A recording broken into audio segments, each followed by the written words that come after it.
Olá, meus irmãos, Deus abençoe sua vida, em nome de Jesus.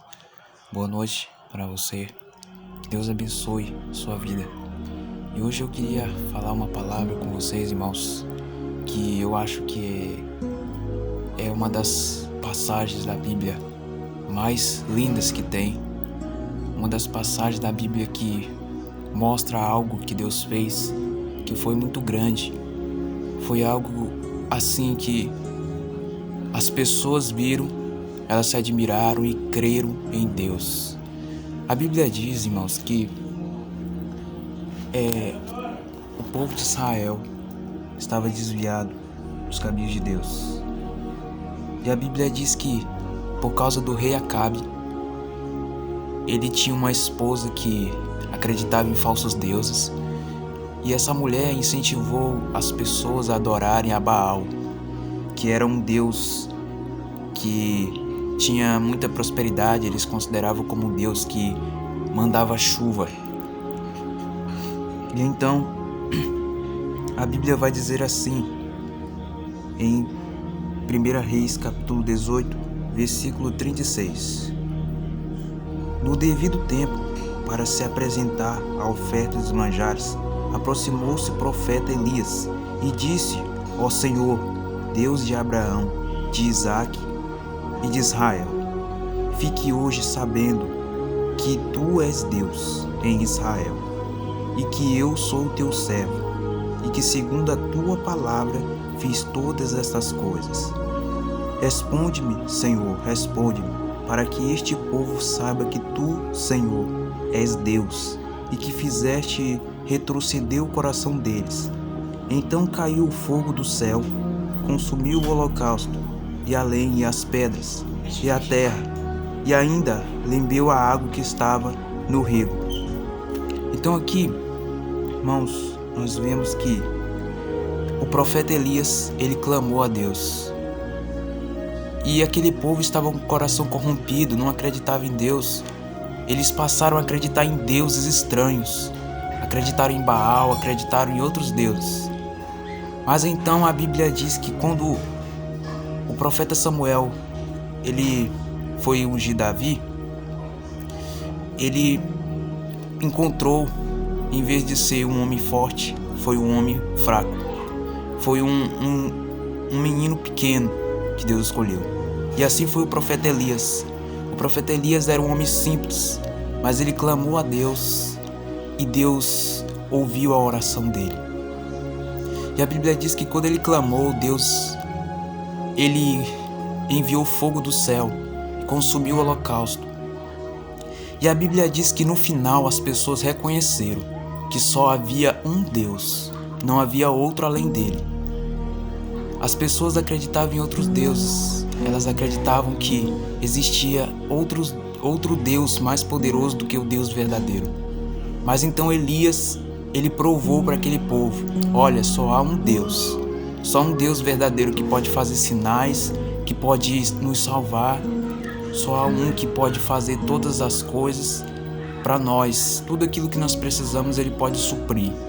Então, a Bíblia conta que dos profetas de Baal eram 450 profetas. E dos profetas de Deus, o único profeta que existia naqueles tempos era Elias. Elias era apenas um profeta de Deus. E Baal ele tinha 450. Então nós vemos que para Elias provar que havia somente um Deus, parecia impossível, porque ele era apenas um homem. E dos profetas de Baal eram 450. Então nós vemos, irmãos, que para Deus não há quantidade. Não importa a quantidade de pessoas que estejam buscando. Mesmo que seja somente uma pessoa, Deus, ele é capaz de fazer um milagre através dessa pessoa, transformar dela e fazer dela uma bênção na vida de outras pessoas. Nós vemos que o profeta Elias foi isso. Ele foi uma bênção na vida daquelas pessoas, porque ele clamou a Deus e Deus ali provou que ele é o único, que ele pode fazer sinais, que ele é o único que pode atender a oração de quem verdadeiramente clama a ele de todo o coração. E o profeta Elias fez isso, irmãos. Ele clamou a Deus de todo o coração e Deus o respondeu por causa disso. Então, nós vemos que o profeta Elias, ele fez um altar. Ele fez um altar a Deus no Monte Carmelo, e lá ele ofereceu um boi sobre o altar. E a Bíblia diz que as pessoas clamaram, os profetas de Baal clamaram a Baal e ele não respondeu. E depois o profeta Elias clamou a Deus e ele clamou. Mas a Bíblia diz que quando ele terminou a oração, Deus enviou fogo do céu. Então o profeta Elias já havia dito: o Deus que mandar fogo do céu é o Deus verdadeiro. Então, na hora que Elias clamou, Deus enviou fogo e provou que ele era o único Deus diante de todas aquelas pessoas. E elas viram o milagre de Deus, viram o que Deus fez, e elas reconheceram. E elas disseram assim: o que vendo todo o povo caiu de rosto em terra, disse: o Senhor é Deus, o Senhor é Deus. Então, as pessoas, irmãos, elas reconheceram que só havia um Deus. Quando elas viram o sinal, quando elas viram o que Deus havia feito, elas reconheceram que só existe um Deus, que é verdadeiro, que está no céu. Ele ouve as pessoas, ouve as orações, ele ouve tudo que a gente fala, ele ouve. Então, Deus, ele é um Deus que está em toda parte, ele vê todas as coisas, ele vê até o nosso coração, aquilo que está dentro de nós, ele vê. Deus, ele é um Deus que ninguém se compara a ele, ninguém há, nem na terra, nem em lugar nenhum que seja como ele. Ele é o único, ele é o único Deus verdadeiro. Amém, irmãos?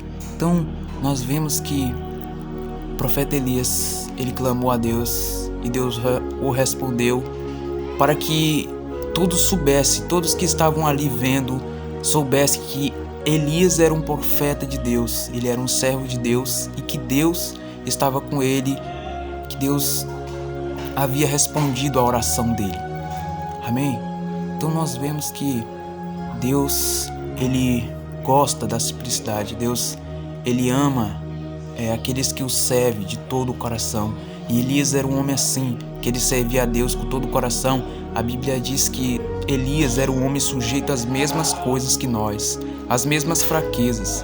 Elias era um homem que era, meus irmãos, sujeito às mesmas fraquezas, mesmas dificuldades. Mas ele clamou a Deus e Deus o respondeu. Amém? Então vamos orar nessa noite. Amém?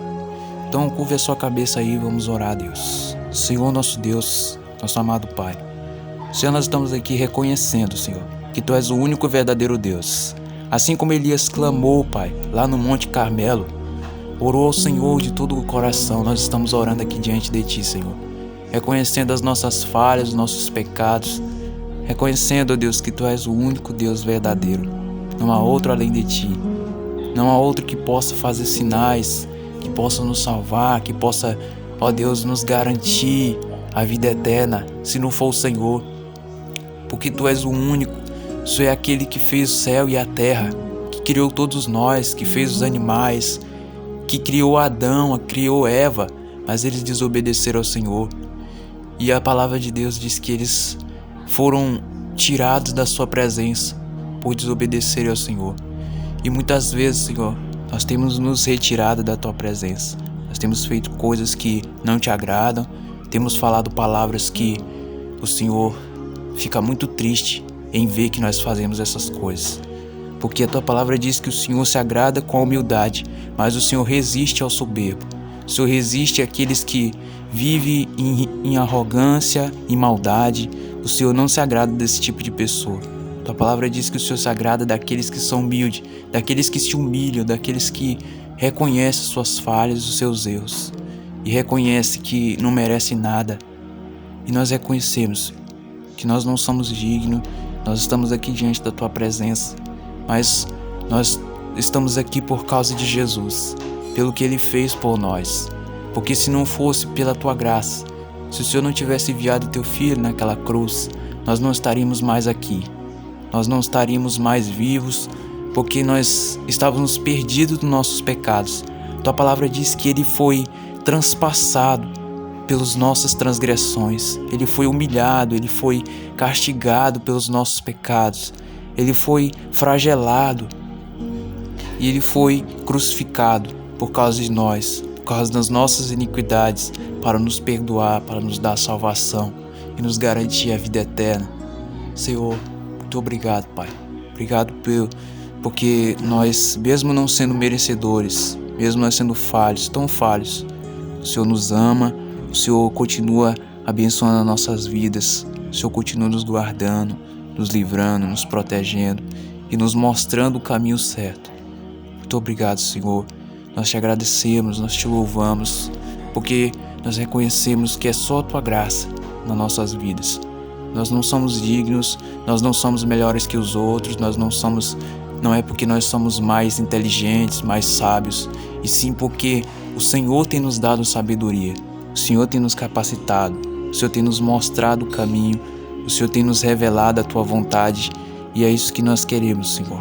Nós queremos Te obedecer, ainda que nós não venhamos agradar as pessoas, agradar a todo mundo, porque a Tua palavra diz que nós não é possível agradar a todo mundo, não é possível agradar a todos os homens. Sempre haverá pessoas que não irão se agradar com a nossa obediência ao Senhor. Mas nós queremos Te obedecer, Senhor, acima de tudo, e queremos Te amar acima de tudo. Em nome de Jesus. Amém.